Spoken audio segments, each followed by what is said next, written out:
Science? Good science. Good science. Whether it's good science worth $8 billion is an absolutely legitimate question. And if scientists can't justify these expenditures to the American people in a time of great stresses on the discretionary federal budget, then the money shouldn't go to science. What about the well-publicized failures of scientific missions like the Mars mission, the Hubble telescope, the spy satellite? Did that cause a lack of support, do you think, Anne? Oh, well, of course it has. I mean, NASA had a fairly spotless reputation. But if you actually look, if you take the shuttle out of it, which, as Carl says, is not really about science, and you look at NASA's record of successes and failures, it's really quite impressive and probably better in the last 10 years than it was in the first 10 years. So I think to some extent, it's a failure of NASA to make its case to the American people. And as Carl says, I think that in a democracy, if people feel that this is not the right way to spend the money, and if we have large-scale illiteracy and hunger, then that's something that we have to deal with. But there is one point, though, and that is there's a danger of eating the seed corn, because science is the pathway, the aperture to the future in the most practical terms. All sorts of seemingly abstract and obscure science leads to the most practical inventions in the future.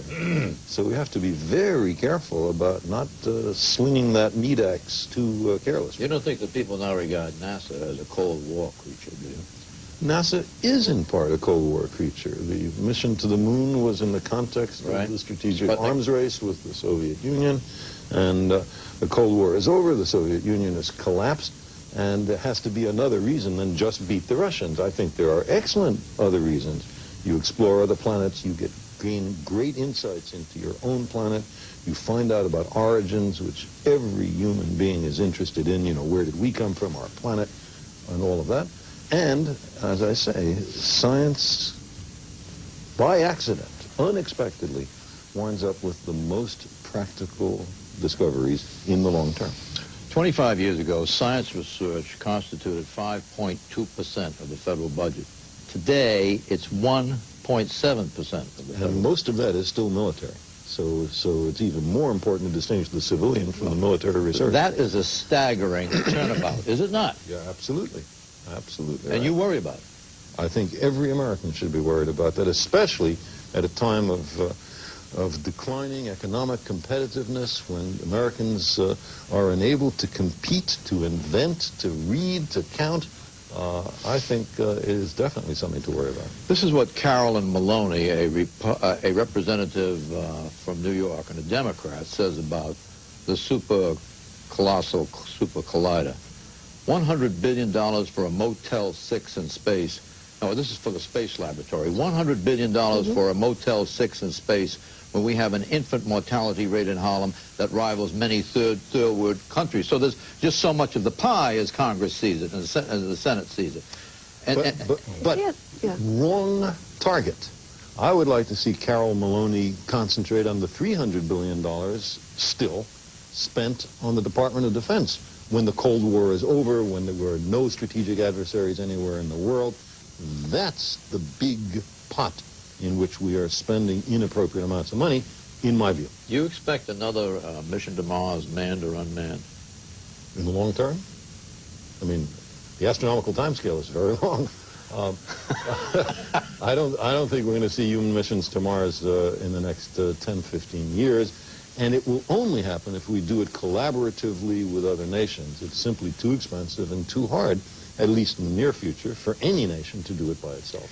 Rational life in outer space. The Senate and the House in their conference denied a $100 million disbursement over 10 years. You have written about this. You wrote about it in Parade magazine, did you not? And you said, conceivably, this might be, that is, the high-powered radio telescope in combination with, what, a sonar impulse into the hemisphere, No, we're listening for possible radio signals from civilizations on planets of other stars being sent our way. That's the idea. But the radio telescope was where this money was going to go. That's right. Plus the sound technology that would also be involved. Am I right on that? Not sound, but radio. Radio. All radio. All radio. You said conceivably this might be the last generation before contact is made and the last moment before we discover that someone in the darkness is calling out to us. Conceivably. This sounds like poetry, but it's more than poetry. It's science. There's a place where those two things meet, and this is one of those places. You know, we're talking about NASA and this question of the search.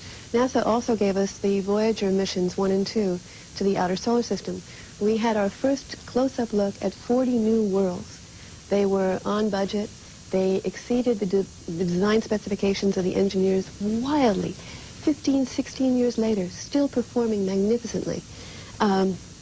This business of the search for extraterrestrial life, we're talking about $10 million a year, which we know is really negligible in terms of the federal budget. Cost of and one yet attack helicopter. I mean, the whole world, even those people who were ideologically opposed to us, they admired America for its forward-lookingness, its positive approach to the future. This is another way we're telling the world that we've given up on our future, that we don't have that vision anymore, and that we're prepared just to look within without any hope of finding anything out. I'm going to take a break in half a second here, but I've got a compulsory question. Is it your intuition that there is rational life somewhere out there in the darkness? Intuition doesn't count in science. Evidence is what counts. There's no evidence. There is no evidence. So there's no basis for intuition. In fact, intelligent life on Earth is an open question. Well, we've got more to talk about. We'll be right back. Still searching.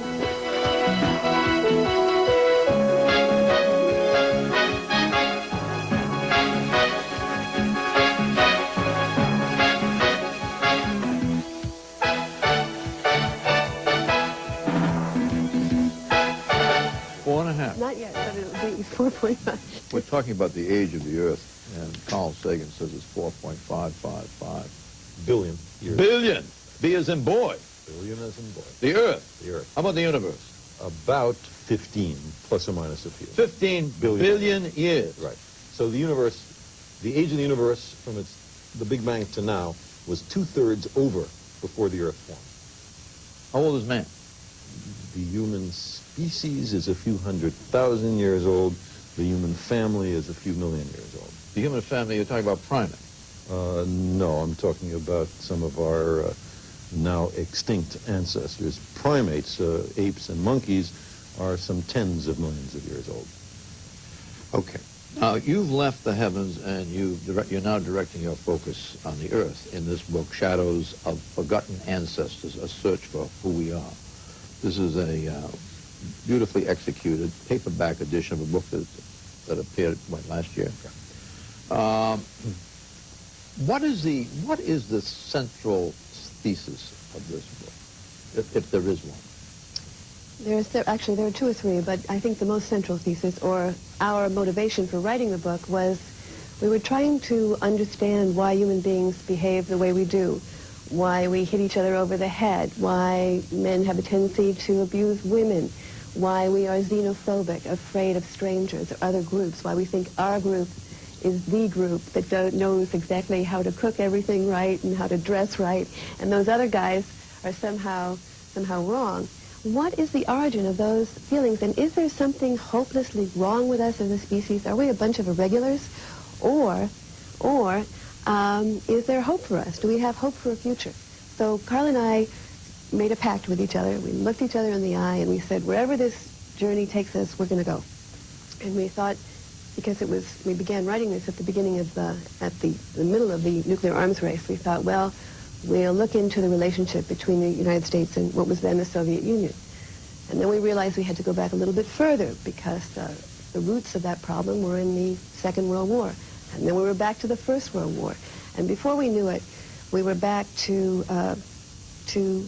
before the human species, to the evolution of non-human primates. And then we thought we'd go all the way back to the beginning. Okay, tell me what you mean by this. It seems very clear, and this is a conclusion that you draw after some analysis. It seems very clear that there's only one hereditary line leading to all life now on Earth. Underline now, on Earth. I'll repeat. It seems very clear that there's only one hereditary line leading to all life now on Earth. Every organism is a relative, a distant cousin of every other.